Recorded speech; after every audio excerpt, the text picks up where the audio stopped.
My pregnant wife insisted on naming our baby after her ex's pick. When I refused, she disappeared, and I found out why. So, about a month ago, my wife Dina and I found out we were expecting. We've been married for 3 years now, both 28 years old, and we're definitely planning to go through with the pregnancy. Dina and I actually go way back. We went to high school together. We were friends back then, but we didn't start dating until much later. After high school, she left town for college, and that's where she met her first husband, Alex. They tied the knot not long after finishing school, when she was around 22. Their marriage lasted just about a year before they called it quits. I'll get into the reasons behind that in a bit. Once she moved away, Dina and I slowly lost touch. But we reconnected after her divorce, when she moved back to our hometown. A mutual friend of ours invited her to a Thanksgiving dinner several years ago, and that's where I saw her again for the first time in years. We struck up a conversation that night and ended up talking for a good while. Before the evening was over, I asked her out. She turned me down gently, explaining that she'd just gotten out of a rough marriage and wasn't ready to date again. But she did say she'd be happy to be friends like we used to be. I was okay with that. We exchanged numbers and started chatting more regularly after that. Over the course of a year, we grew really close. Eventually, Dina was the one who asked me out, and I said yes without hesitation. I already had feelings for her, and I could actually picture building a future together. After dating for a couple of years, we decided to tie the knot. We've now been together for almost 4 years and married for 3. When we found out Dina was pregnant, we were both over the moon. Up to that point, our relationship had been pretty amazing, kind of like a dream, really. Sure, we had our share of little arguments like any couple, but nothing major. We'd always resolve things quickly, usually within a few hours, and there was never any serious drama. That is, until we had our first real argument over baby names, of all things. It hadn't even been a full month since we found out, and Dina was already tossing out name ideas. She seemed particularly attached to the name Philip if the baby turned out to be a boy. I thought it was a nice enough name, and I didn't see any harm in talking about it since we were just brainstorming at that point. I figured we could always change our minds later. But things started to unravel about 2 weeks ago, right after we announced the pregnancy to our group of friends. We'd already shared the news with our families and celebrated with them in a more private, family-only setting. Since our friends were still in the dark, we decided to host a separate dinner to let them in on the big news. Everyone seemed genuinely happy for us that night.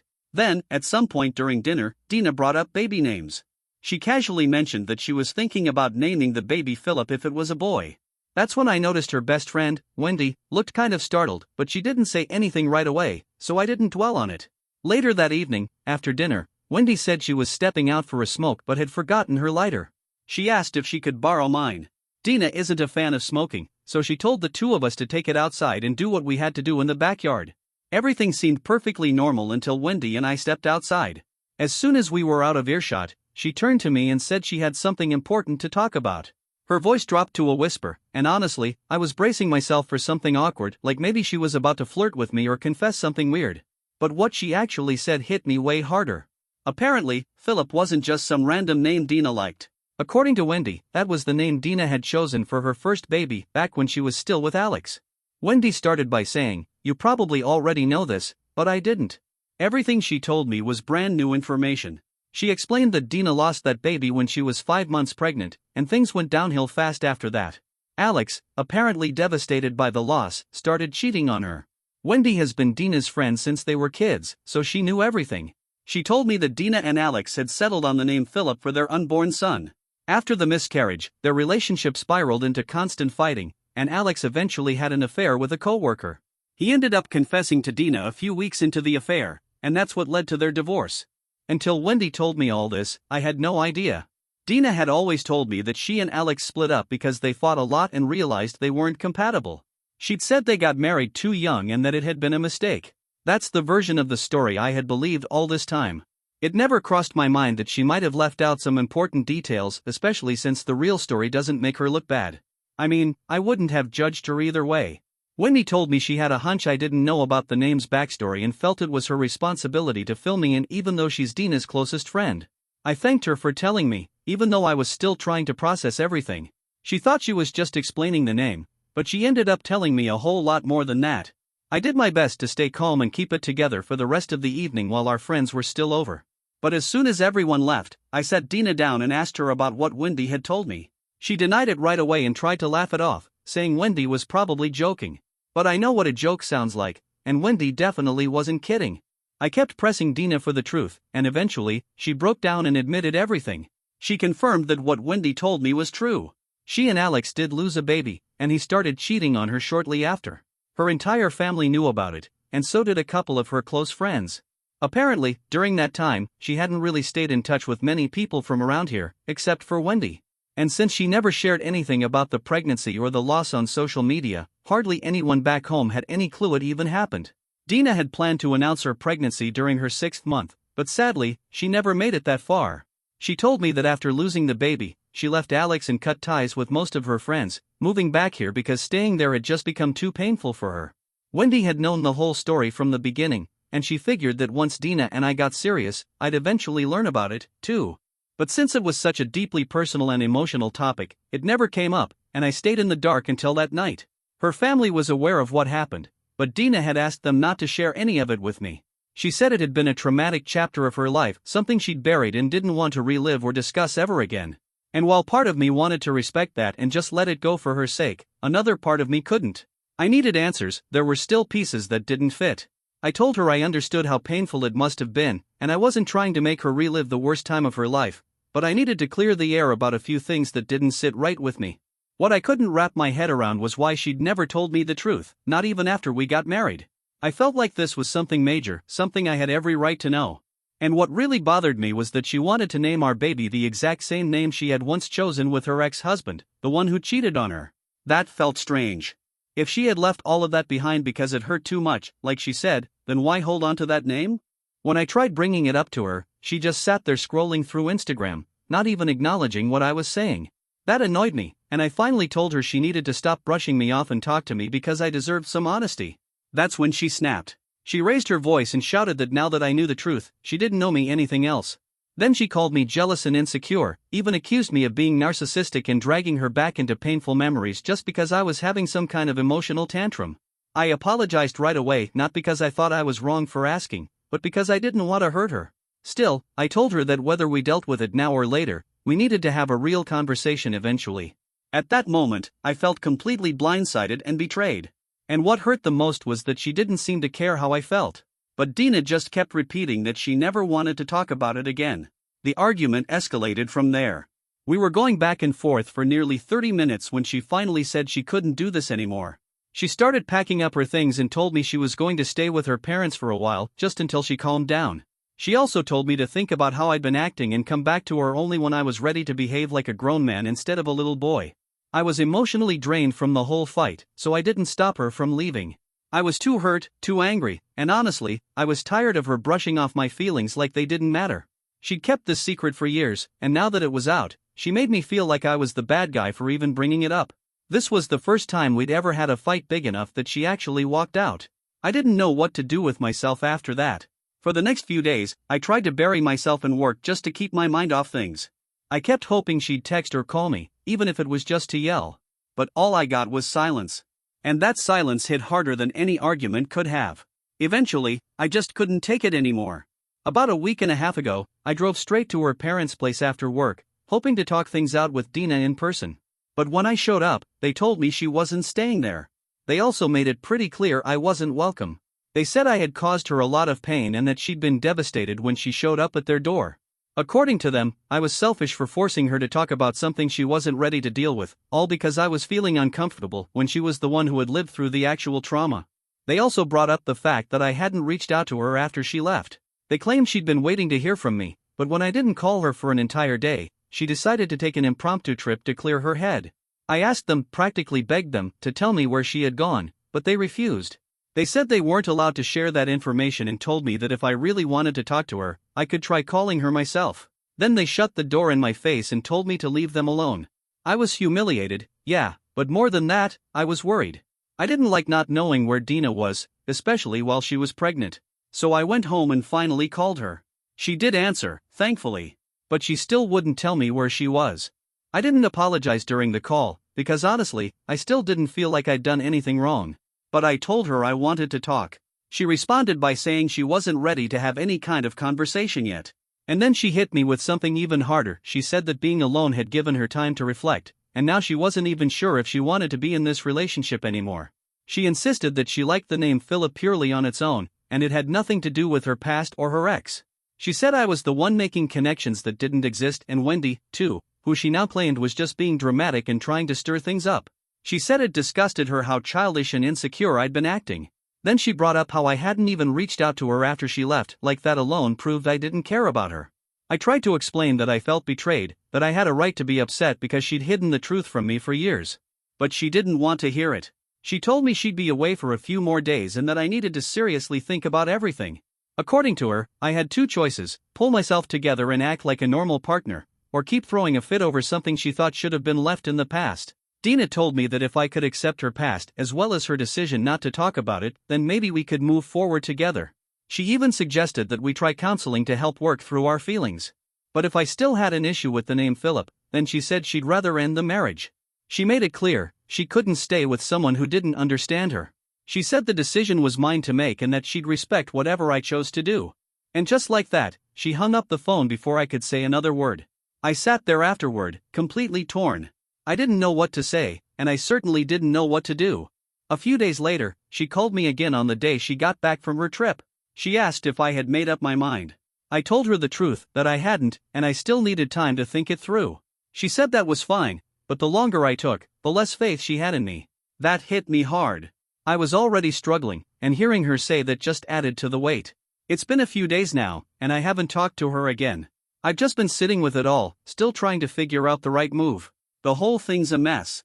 I really do want a future with her and our child, but she's being so unreasonable that I'm starting to question whether it's even possible. I can't just pretend none of this happened. She lied to me about something huge, something that mattered, and I don't know how to just forgive and forget that. On top of that, she keeps dismissing my feelings like I'm overreacting, but deep down, I'm pretty sure I'm not. I can't bring myself to talk about any of this with my friends or family either. It just feels too heavy and personal to dump on the people closest to me. So yeah, I guess I'm the a-hole for not wanting our future kid to be named after the baby she once planned with her ex-husband. Update 1. Hey everyone, thanks so much for the advice and perspective. It honestly helped more than I expected. I was completely lost, and just reading what people had to say gave me something to hold on to. With a heavy heart, I've had to consider that if we can't find a way to work through this, divorce might be the only option. I'm not ready to go there just yet, that's a last resort. I still want to fight for this marriage, no matter how messy things feel right now. So I told Dina that I wanted to work on things. She said she wanted that too, but that I needed to stop only thinking about myself. That rubbed me the wrong way, honestly, but I let it slide because I knew the only way we were going to fix this was by talking face to face. I told her we needed to have that conversation in person, and she agreed. We finally met up last night when she came back home. It was obvious she'd been somewhere sunny, she had a beach tan. And I'd be lying if I said that didn't get under my skin a little. While I was back here losing sleep and racking my brain trying to figure out how to fix our marriage, she was out relaxing by the ocean. When she walked in, she barely greeted me, like I was just some guy she used to know. So yeah, we got off to a rocky start. Still, I knew we had to talk. And once we sat down, I laid everything out. I told her how I felt like she'd been completely dismissing my emotions, like I wasn't allowed to be hurt or confused. I said I got that the whole thing was traumatic for her, I really did. But that didn't mean my feelings didn't matter too. I reminded her that all of this could have been avoided if she'd just been honest with me from the start, before we got married, before we decided to bring a baby into this world. I braced for her to push back, but she didn't. Instead, she said she understood where I was coming from and that she was sorry. That honestly surprised me. It was the first time she'd taken accountability, and I was relieved to hear it. But then she kept going. She said that while she regretted not being upfront with me, she was also incredibly hurt by how I acted after the dinner party. She said I was cold and unkind, and that I let my ego get in the way of caring about my family. At first, I didn't know what she meant, but then she said she had been waiting for me to reach out after our fight. She reminded me that she's pregnant, and that being ignored like that made her feel like she didn't matter.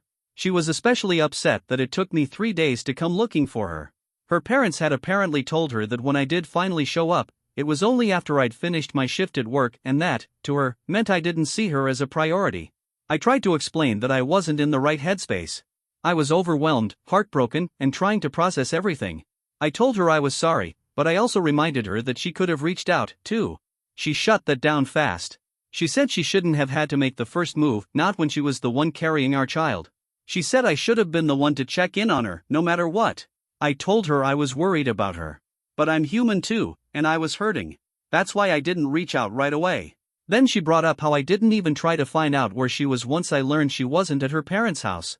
She said anything could have happened to her while she was out there alone, and I would have been none the wiser.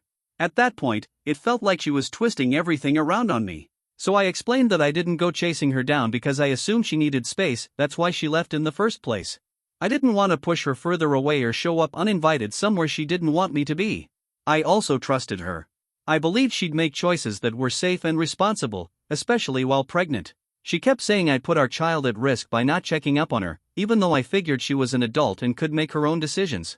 But that explanation wasn't good enough for her. She said I let her down by not trying harder to find her or protect her, especially when she was in such a vulnerable state. And according to her, that was the reason she told me she was losing faith in me and didn't know if she wanted to stay in the marriage. I kept trying to explain myself that I was worried sick and spiraling over here. But I also didn't want to push her further away by showing up uninvited wherever she had gone to get space. I thought I was doing the respectful thing by giving her room to breathe. But no matter how I phrased it, she wasn't willing to accept it. That conversation spiraled into another fight. She told me I didn't care enough about her and that she wasn't sure she could keep doing this. Said she needed more time away from me to figure out how she really felt. She left again that night, and since then, we haven't spoken. Honestly, I have no idea where we go from here. At this point, I'm thinking divorce might be the only option, even though it breaks my heart. I've tried so hard to fix this, to meet her in the middle, but it feels like she's stuck in her position, and more than that, like she wants to paint me as the bad guy just for having emotions. Update 2. So, something awful happened earlier today, something I guess I should have seen coming. I finally reached out to Wendy to talk. I hadn't spoken to her since the night of the dinner party, and I hadn't shared any of the mess Dina and I had been going through with anyone. But today, I couldn't take it anymore. I was overthinking everything, and I needed someone who really knew Dina. So I called Wendy. I'm incredibly glad I did, because otherwise, I don't think I would have ever found out the truth. Dina has been cheating on me. And not just with anyone, with Alex. She's back with her ex-husband. When Wendy picked up, she immediately said she'd been hoping I would call. That caught me off guard, since she and I weren't exactly close, and we never really talked outside of group settings. But she said she'd been debating whether or not to reach out to me for days. She was worried that if she told me what she knew, she'd be betraying her best friend. She felt guilty already for telling me the truth about Dina's first marriage and the name Philip. So she waited until I made the first move. Then she sent me a screenshot from Dina's Instagram story, posted a couple of days ago. I hadn't seen it before because Dina had clearly changed her privacy settings to hide her stories from me after our fight. The picture showed Dina lounging on a beach chair in a bikini, sunglasses on, smiling like nothing was wrong. At first glance, it looked like just a normal beach photo. But Wendy told me to look closer, specifically at the corner. There was an arm in the frame. Another lounge chair. A guy had clearly been cropped out of the photo, but part of his arm was still visible. Wendy pointed out a tattoo on the guy's wrist. It was a motorcycle. And she recognized it instantly. It was the same tattoo Alex had gotten years ago. She remembered because back when Dina and Alex were married, Dina had sent her dozens of pictures showing it off. Wendy messaged Dina to ask if that was Alex in the picture, and all Dina replied with was a motorcycle emoji. Wendy tried to backtrack and say maybe it wasn't the same tattoo or maybe she was reading too much into it. But I could see it clearly, it was a motorcycle. It wasn't pixelated enough to hide that. And once I heard that Dina replied with that smug emoji, my stomach turned. I knew right then. She was cheating on me. All the weird behavior, the defensiveness, the fights, it all made sense now. After I hung up with Wendy, I called my dad and asked him to help me find a divorce lawyer. I was done. I texted Dina, asking her about the picture. She hasn't responded, and honestly, I don't need her to.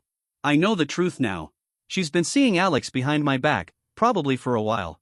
That's why everything felt so off, why she kept turning the tables on me and making me feel like I was the one at fault. I feel sick, angry, and heartbroken. But more than anything, I feel free. Now I can finally walk away without guilt. I'm done with the lies, the manipulation, and the endless fights. Update 3. Hey again. It's been 2 months since I filed for divorce. There was a ton of drama when I confronted Dina and accused her of cheating on me with Alex. At first, she denied it, but eventually, she came clean. She admitted she'd been hooking up with him behind my back for almost a year. Turns out, Alex reached out to her last year while he was in town for a work trip. They met up just once, she claimed, for closure. But one thing led to another, and soon they were back together. He even quit his job and moved here to be closer to her.